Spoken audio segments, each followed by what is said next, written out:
నమస్తే, welcome to our channel. నేను సిరి. అష్టపురంలో ఏదైతే రియాక్టర్ పేలి అక్కడ ఒక ప్రమాదం అయితే జరిగింది, అక్కడ కొంతమంది ప్రాణాలు కూడా కోల్పోయిన పరిస్థితి. అయితే ఇప్పుడు అష్టపురంలో ఏదైతే ఘటన జరిగిందో ఇదే ఒకవేళ అమెరికాలో జరుగుంటే ఇప్పుడు ఆ కంపెనీ కూడా ఏంటంటే అమెరికాలో స్థిరపడిన మన తెలుగు వాళ్ళదే ఇక్కడ పెట్టారని చెప్పేసి కూడా మనకు తెలుస్తుంది. సో అక్కడైతే ఎలాంటి చర్యలు ఉండేవి, మరి ఇక్కడ ఎలాంటి చర్యలు తీసుకున్నారు ఏంటి అనేది మనకి వివరించడానికి మనతో పాటు ఉన్నారు ప్రముఖ సీనియర్ జర్నలిస్ట్ జగదేవ్ గారు. నమస్కారం సార్. నమస్తే సార్, ఇప్పుడు చూస్తుంటే ఇప్పుడు ఏదైతే అష్టపురంలో ఉన్న కంపెనీ ఎసెన్షియా ఈ కంపెనీ ఏదైతే ఉందో అమెరికాలో స్థిరపడ్డ మన తెలుగు వాళ్ళదని చెప్పేసి అయితే మనకు తెలుస్తుంది. సో అక్కడైతే ఎలాంటి చర్యలు ఉండేటివి, ఇలాంటి ఒక ప్రమాదం జరిగితే ఒకవేళ ప్రాణాలు కోల్పోయిన పరిస్థితి ఉంటే అక్కడ ప్రభుత్వాలు అక్కడ ఎలాంటి చర్యలు ఉండేవి అండ్ ఇక్కడ ఎలాంటి చర్యలు తీసుకున్నారు, ఏం చేశారు సార్? వాస్తవానికి మన దగ్గర ఫార్మా కంపెనీ విషయంలో బల్క్ డ్రగ్ యూనిట్ అంటారు. అంటే ఫార్మా యొక్క రా మెటీరియల్ తయారయ్యే కేంద్రాలని బల్క్ డ్రగ్ యూనిట్ అంటారు. దాన్ని ఫార్మా యొక్క పరిభాషలో చెప్పాలంటే ఏపీఐ అంటారు, యాక్టివ్ ఫార్మా ఇంగ్రీడియంట్ అంటే. అదొక ఉంటుంది. వేరే సెక్టర్లో ఫార్ములేషన్ ఒకటి ఉంటుంది. ఫార్ములేషన్ అంటే తయారైన మందులకు సంబంధించి అవి మాత్రలు గాను, క్యాప్సూల్స్ గాను, ట్యాబ్లెట్లు గాను, లేదా టానిక్ సిరప్ వాటికి గాను తయారయ్యేది వేరేగా ఉంటుంది. సో బల్క్ డ్రగ్ యూనిట్ అనేది ఇట్లా పొల్యూషన్తో కొంచెం కూడుకున్నది, రిస్క్తో కూడుకున్న వ్యవహారమే. మన దగ్గర బల్క్ డ్రగ్ యూనిట్లు కోకొలలు ఉన్నాయి హైదరాబాద్లో. కానీ ఇప్పుడు ఉమ్మడి ఆంధ్రప్రదేశ్ తీసుకుంటే హైదరాబాదు తర్వాత ఎక్కువగా ఉండేది విశాఖపట్నంలో. సో వీటి దగ్గర బల్క్ డ్రగ్ యూనిట్ అంటే తీసుకున్న రా మెటీరియల్ నుంచి ఒక రకమైన పౌడర్ తయారు చేస్తారు. ఆ పౌడర్కి తీసుకెళ్ళి మళ్ళీ ఫార్ములేషన్లోకి ఇస్తే ఫార్ములేషన్ వాళ్ళు దానికి కొన్ని రకాల పౌడర్లు కలిపి ఆ ఒక క్యాప్సూల్స్ గాను, ట్యాబ్లెట్స్ గాను, టానిక్స్ రకరకాలుగా ఉంటాయి. నెక్స్ట్ అది సెపరేట్ ఇదనమాట. సో ఇట్లా బల్క్ డ్రగ్ యూనిట్లో తయారయ్యే ఈ రా మెటీరియల్ తీసుకుని పౌడర్స్గా రూపొందించేయడానికి చాలా ప్రక్రియ ఉంటుంది. రియాక్టర్లో అన్ని ప్రక్రియలు అయిన తర్వాత ఒకదాని తర్వాత ఒకటి ఒక 5-6 స్టేజ్ల తర్వాత ఒక ఫైనల్గా డ్రైయర్కి వచ్చాక అది పౌడర్ రూపంలో బయటకు వస్తుంది.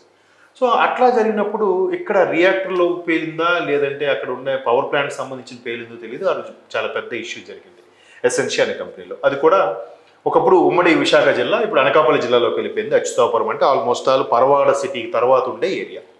పరవాడ ఫార్మా సిటీలో కూడా మొత్తం బల్క్ డ్రగ్ యూనిట్లే. నెహ్రూ ఫార్మా సిటీ అని అప్పట్లో ఆల్మోస్ట్ ఆల్ రాజశేఖర రెడ్డి గారు ప్రభుత్వం ఉన్నప్పుడు అనుకుంటా సుమారుగా ఒక 2000 ఎకరాలు కేటాయించారు. ఫార్మా కంపెనీలన్నీ కూడా అక్కడికే షిఫ్ట్ అయ్యి కొన్ని అక్కడ కొత్తగా ఎస్టాబ్లిష్ అయ్యాయి.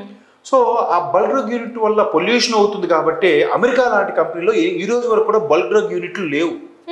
వాళ్ళు కేవలం ఫార్ములేషన్, రీసెర్చ్ అండ్ అనాలిసిస్, చిన్న చిన్న పైలట్ ప్రాజెక్టులు అంటారు, రీసెర్చ్ చేసుకోవడానికి చిన్న చిన్న కేజీ అరకిలో తయారు చేసే అటువంటివి ఉన్నాయి తప్ప ఇట్లా పెద్ద పెద్ద రియాక్టర్తో ఉండే ఫార్ములేషన్ యాక్టివ్ ఫార్మా ఇంగ్రీడియంట్స్ అంటే బల్క్ డ్రగ్ యూనిట్లు ఇక్కడ అమెరికాలో లేవంట.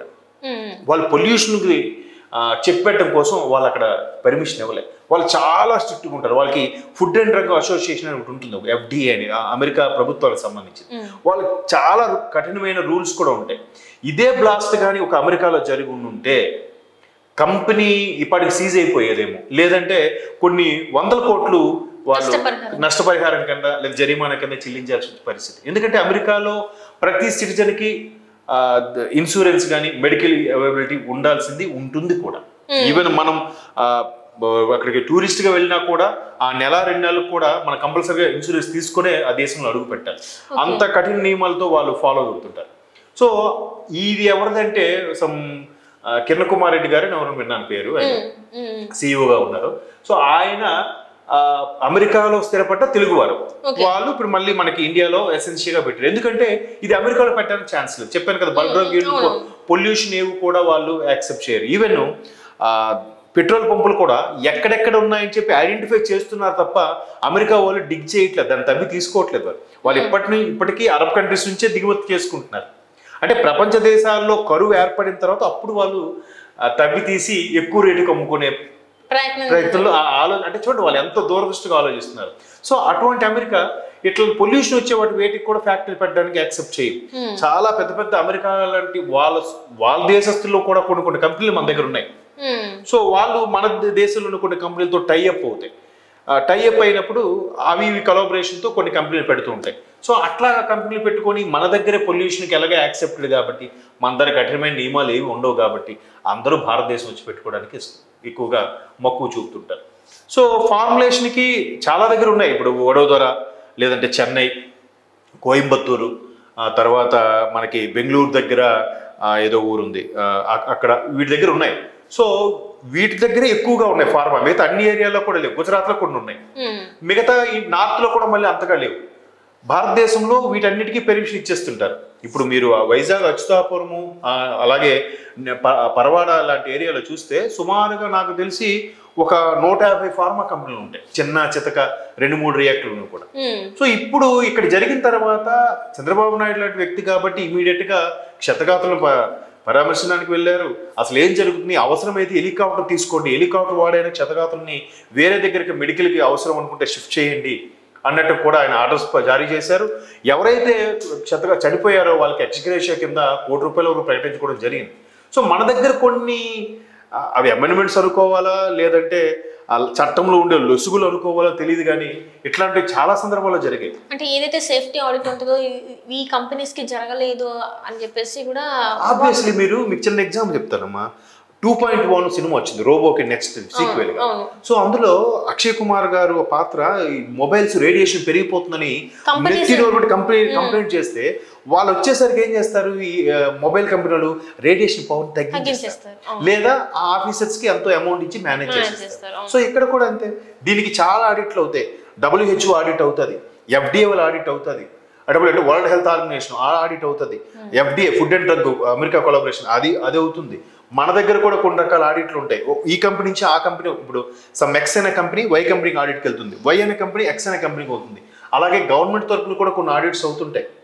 సో వీళ్ళంతా ఆడిట్ అయినప్పుడు కూడా ఎంత నిశ్చితంగా పరిశీలిస్తున్నారు అనేది లేదు, చెప్పలేదు.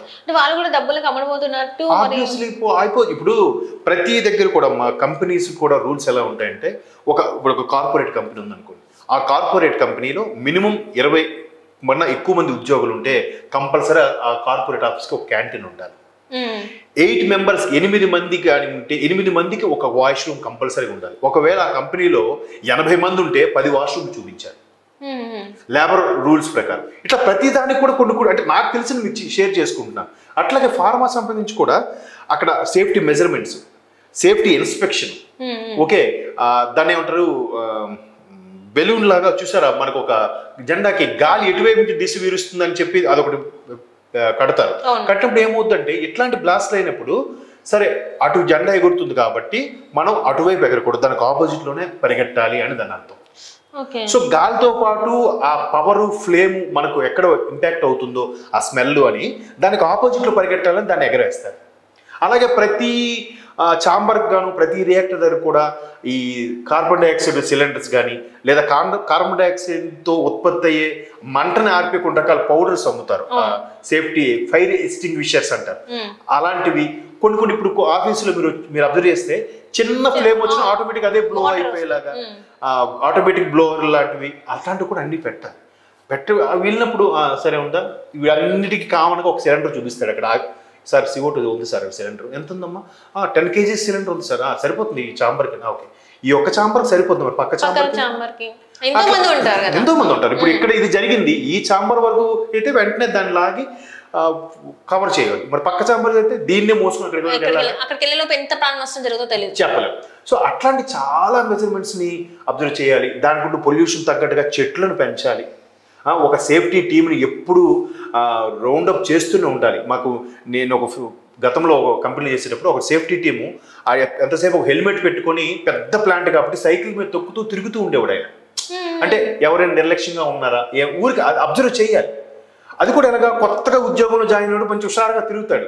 ఒక నెల రోజులు అలవాటు అయిన తర్వాత వెళ్దాం లేరా, లంచ్ బ్రేక్ కదా 2 hours తర్వాత వెళ్దాం, అప్పుడు ఏం చేస్తాడు, ఉదయం ఒకసారి సాయంత్రం ఒకసారి రౌండప్ చేసి అంతా చూశాను సేఫ్టీ బాగానే ఉందని చెప్పి ఆ పర్టికులర్ సేఫ్టీ డిపార్ట్మెంట్ ఒకటి వెళ్ళిపోతాడు. ఇలాంటి కంపెనీకి సేఫ్టీ డిపార్ట్మెంట్ ఒకటి ఉంటుంది. ఆ డిపార్ట్మెంట్ తరపున ప్రతి ఒక్క ఎగ్జిక్యూటివ్ షిఫ్ట్ ఒకటి ఉంటాడు.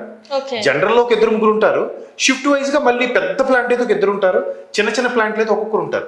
వాళ్ళు కూడా ఎప్పటికప్పుడు అబ్జర్వ్ చేసుకోవాలి ఏం జరుగుతుంది. ఇప్పుడు బయట ఉండే వాతావరణం బట్టి కూడా లోపల ఏదైనా ఇప్పుడు ఇది మొన్న కూడా ఏం జరిగింది, ఒక ప్రొడక్ట్ సంబంధించి ఇంకో ప్రొడక్ట్ వేసేటప్పుడు అది ర్యాపిడ్ అయ్యి బ్లాస్ట్ అయిపోయింది.